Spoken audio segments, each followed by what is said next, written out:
Welcome to It's Awesome Science. Today we are going to learn about CTET previous year paper के CTP questions जो कि आपके लिए बहुत इंपॉर्टेंट रहने वाले हैं 2023 के लिए। आपको जैसे कि पता है बहुत सारे क्वेश्चंस रिपीट हो जाते हैं।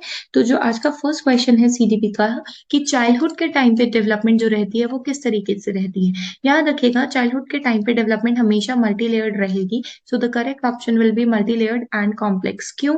क्योंकि कभी भी डेवलपमेंट स्लो नहीं होती है, कभी भी हम उसको मेजर नहीं कर सकते, डिसऑर्डरली डिसजॉइंट भी हम इसको नहीं बोल सकते। So the correct option will be multilayered and complex. Proximal development ऐसा डेवलपमेंट होता है अकॉर्डिंग टू पियाजे, अगर आपने कॉन्सेप्ट्स पढ़े हुए हैं, जिसके अंदर अगर हम किसी बड़े की हेल्प लेकर या किसी नॉट बड़े की किसी पीयर की हेल्प लेकर, मोर स्किल्ड पीयर की हेल्प लेकर अपना काम को इजी वे में कर सके, ठीक है, इंडिपेंडेंटली, तो वो हो जाएगा आपका प्रॉक्सिमल डेवलपमेंट। अगर आप बाकी क्वेश्चंस के आंसर्स देखिए तो आपको दिखेगा कि यहाँ दिया गया है as per the age but can not. आप अपनी अंडरस्टैंडिंग शेयर करें या फिर आपको क्या करना है, परफॉर्म करें टास्क को, नहीं, ऐसा कुछ भी नहीं है। सो आंसर जो रहेगा जोन ऑफ प्रॉक्सिमल डेवलपमेंट के लिए कि आपका एक ऐसा डेवलपमेंट जिसमें आप इंडिपेंडेंटली परफॉर्म कर सके बट आप उसके लिए थोड़ी सी हेल्प किसी मोर स्किल्ड पीयर की ले लें। जीन पियाजे के अकॉर्डिंगली जो फॉर्मल ऑपरेशन स्टेज है, राइट, फॉर्मल ऑपरेशन जो स्टेज है वो उसमें क्या होगा, देखिए जो फॉर्मल ऑपरेशन स्टेज रहेगी आपकी उसमें बच्चा रीजनिंग करना सीख जाता है, ठीक है। तो हम थर्ड क्वेश्चन के लिए बोल सकते हैं कि रीजनिंग करना सीख जाता है। So that would be the first option. आप बाकी ऑप्शंस रीड कर सकते हैं, राइट, अगर आपको बाकी ऑप्शंस ठीक लगते हैं, बट जो बेस्ट ऑप्शन रहेगा that would be the first option. जो कॉरल कॉल्बर्ग की मोरल डेवलपमेंट थ्योरी थी, उसने क्या बताया था, अगर आपको सोसाइटी के अंदर ह्यूमन रिलेशनशिप पॉजिटिव वे में दिखाना है तो वो कौन सी स्टेज में आएगा बेसिकली। जो आपको पता है कि पहले उसके अंदर उन्होंने पनिशमेंट दिया था, गुड गर्ल गुड बॉय वाला दिया था। तो अगर आपको पॉजिटिव अपना अपना जो बिहेवियर है वो सोसाइटी में दर्शाना है तो वो आ जाएगा आपका society social order maintaining orientation. Howard Gardner ने जो मल्टीपल इंटेलिजेंस की थ्योरी दी थी उसमें 8 इंटेलिजेंस ली थी, इसमें से बेस्ट कौन सा रहेगा। देखिए, special therapist no, intrapersonal sales person no, linguistic sculptor no, body kinesthetic athletic is very much correct. क्योंकि अगर हम बात करें बॉडी से जो ठीक है वो एथलीट होगा जिसमें बॉडी का सबसे ज्यादा रोल है। So that would B athlete. Next question है लेव विगोस्की के अकॉर्डिंगली, लेव विगोस्की ने सबसे ज्यादा सोसाइटी, लैंग्वेज, कल्चर इन पे दिया था, काम किया था। So the correct option will be, जो लैंग्वेज है वो बहुत ही इंपॉर्टेंट रोल प्ले करता है कॉग्निटिव डेवलपमेंट में। LAD यानी लैंग्वेज एक्विजिशन डिवाइस चॉम्स्की ने दिया था, तो ध्यान रखिएगा। स्कीमास जो दिए थे वो पियाजे ने दिए थे, तो ये ऑप्शन भी गलत हो गया।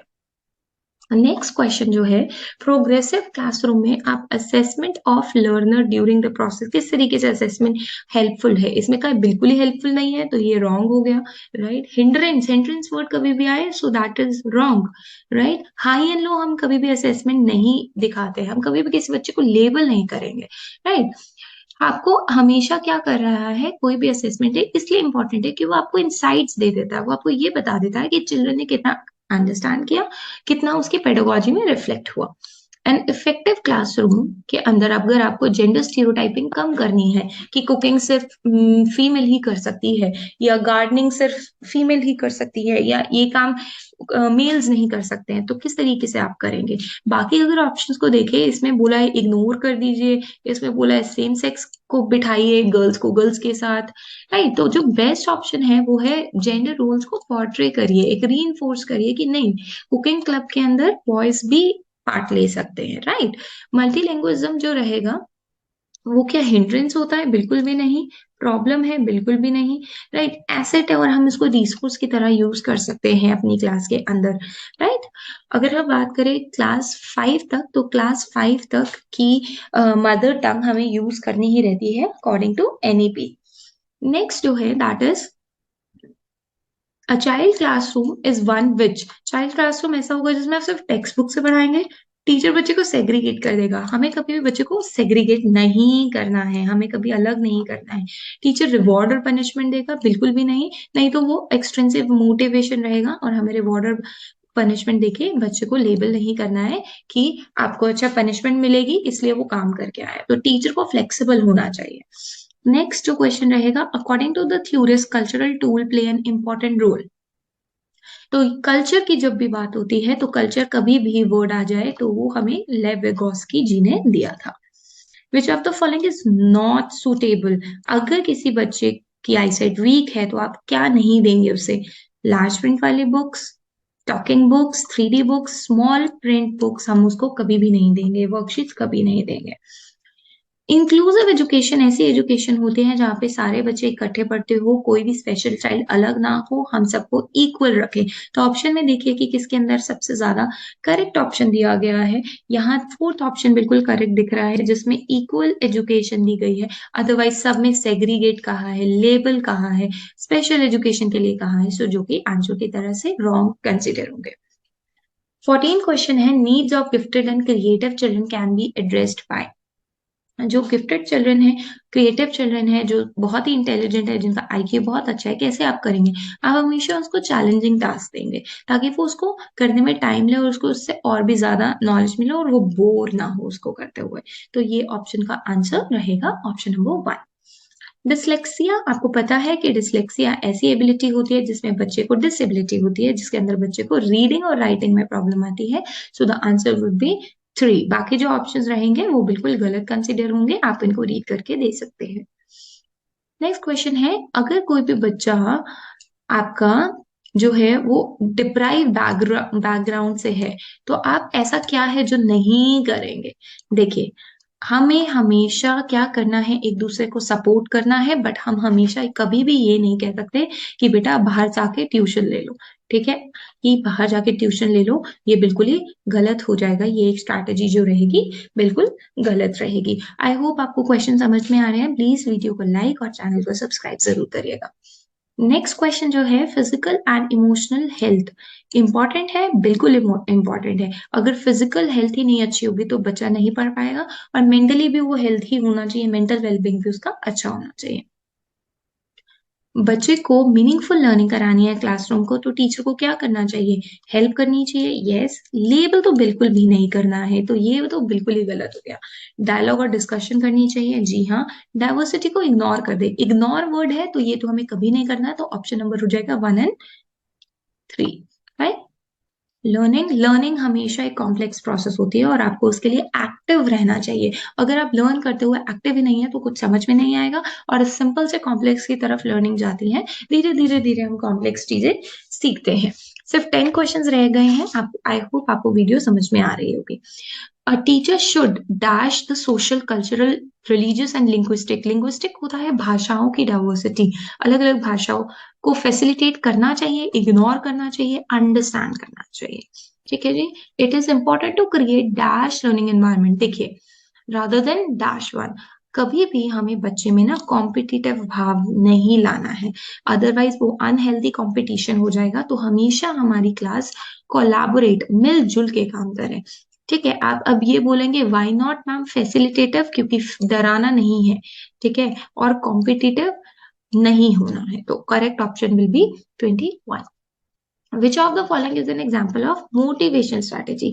मोटिवेशन करने के लिए कुछ नहीं करना है, बच्चे की स्केफोल्डिंग करिए, ताकि स्केफोल्डिंग मतलब उसको थोड़ी सी हेल्प कर दीजिए और वो अपने आप ही उस चीज को सीख जाएगा। क्योंकि हम बच्चे को ये नहीं कह सकते कि बेटा सिर्फ काम पे फोकस करो। बच्चे सिर्फ और सिर्फ अपना टास्क करो जो बहुत ईजी हो, और इतनी अपॉर्चुनिटी दे दो कि उसमें कंपटीशन आ जाए। तो कंपटीशन की जो स्पिरिट है वो हम बच्चे में इस जगह पे अनहेल्दी वे में नहीं जगाएंगे। ठीक है। Which of the following statement about the children thinking is not correct? क्या चीज नहीं करेक्ट है इसके accordingly? Children construct their own knowledge, yes they do construct। children cannot think of the concept, तो ये बिल्कुल ठीक होगा क्योंकि नॉट पूछा है। इसमें बोला है चिल्ड्रन अपनी कॉन्सेप्ट को बना ही नहीं सकते हैं, ऐसा नहीं है, चिल्ड्रन अपने कॉन्सेप्ट को बिल्कुल बना सकते हैं। चाइल्ड का फेलियर, क्या क्यों चाइल्ड बच्चा फेल हुआ है? देखिए, चाइल्ड फेलियर तभी हो सकता है जब किसी ने भी क्या नहीं किया है, बच्चे की नीड्स को केटर नहीं किया है, बच्चे को इंटरेस्ट जागरूक नहीं करा है। अगर आप भी अपनी क्लास में बच्चे को इंटरेस्ट नहीं जगा सकते हैं तो फिर उसमें पॉसिबिलिटी हो सकती है कि फेल हो जाए। बट अगर आप इतना अच्छे से कराते हैं कि चाइल्ड को उनके नीड्स, जहां जहां पे वो उसके वीक पॉइंट है वो समझ जाए, तो हम बोल सकते हैं कि चाइल्ड कभी भी फेल नहीं हो सकता, राइट? तो कभी भी हम उसको बर्थ डिफेक्ट से लेबल नहीं करेंगे, राइट? पेरेंट्स सपोर्ट नहीं कर रहे हैं तो why the teachers are there, teachers needs to cater their needs by working in the group. जब भी आप ग्रुप में काम कर रहे हैं, हेल्प कर रहे हैं, तो चिल्ड्रन को क्या मिलेगा या क्या चीजें होंगी? मिसकंसेप्शन नहीं, क्योंकि ग्रुप में कर रहे हैं तो एक ही काम कर रहे हैं। गेट डिस्ट्रैक्टेड बिल्कुल भी नहीं, आइडियाज मिलेंगे। कॉम्पिटिटिव टेंडेंसी तो लानी ही नहीं है हमें, तो ऑप्शन होगा 1। In a dash classroom, teachers adapt the pedagogy to assessment to cater to individual student. हर एक बच्चे की नीड्स को ध्यान में रख के असेसमेंट लिया जाए तो वो होगा प्रोग्रेसिव। बुक के बेसिस नहीं होगा, बिहेवियर के बेसिस से नहीं होगा, टीचर सेंटर तो कभी भी नहीं होगा, चाइल्ड सेंटर हो सकता है। So that would be progressive. Development के लिए क्या सही है? Development occurs in a neat, कभी भी डेवलपमेंट नीट वे में नहीं होगा। डेवलपमेंट हमेशा कॉम्प्लेक्स होता है, तो ये भी नहीं होगा। जितने भी बच्चे पूरे वर्ल्ड में रहते हैं उनका सेम है? नहीं, बिल्कुल भी नहीं। तो हमारा ऑप्शन हो गया फर्स्ट। आप कौन सा ऐसा जो फीचर है उसको देख के बोल सकते हैं कि ये मिडिल चाइल्डहुड का बच्चा है? देखिए, मिडिल चाइल्डहुड का बच्चा मेक बिलीव प्ले तो बिल्कुल नहीं करेगा, ठीक है, क्योंकि वो स्टार्टिंग सेंचुरी में आ जाएगा या अर्ली चाइल्डहुड में हो सकता है। लॉजिकल थॉट आ सकती है, रैपिड डेवलपमेंट ये भी नहीं होगा, साइंटिफिक रीजनिंग भी नहीं होगी, क्योंकि वो फॉर्मल स्टेज में आके आपको मिलेगा। तो this will be the correct option. School school जो है जी, वो सेकेंडरी एजेंसी है। प्राइमरी एजेंसी होती है आपकी फैमिली और आपके नेबर्स या पीयर्स, राइट? तो स्कूल जो रहेगी वो सेकेंडरी एजेंसी है जहाँ पे बच्चे का सोशलाइजेशन होता है। Last question for today is, कौन सी ऐसा पर्सन है जिसने बताया कि जो चिल्ड्रन की थिंकिंग है वो क्वालिटेटिवली डिफरेंट होती है एडल्ट से? देखिए, आपकी थिंकिंग और आपके पेरेंट्स की थिंकिंग, या जब हम बच्चे थे हमारी थिंकिंग और हमारे पेरेंट्स की थिंकिंग या हमारे टीचर की थिंकिंग अलग है, ठीक है? ये किसने दिया था? ये आपके जीन प्याजे जी ने दिया था। तो आई होप आपको क्वेश्चन समझ में आए होंगे। नेक्स्ट स्लाइड में आपको एक मेल दिख जाएगी। अगर आप सभी एनरोल कराना चाहते हैं या आप में से कुछ लोग एनरोल कराना चाहते हैं तो आप प्लीज उस चीज को उस पर मेल कर दीजिएगा।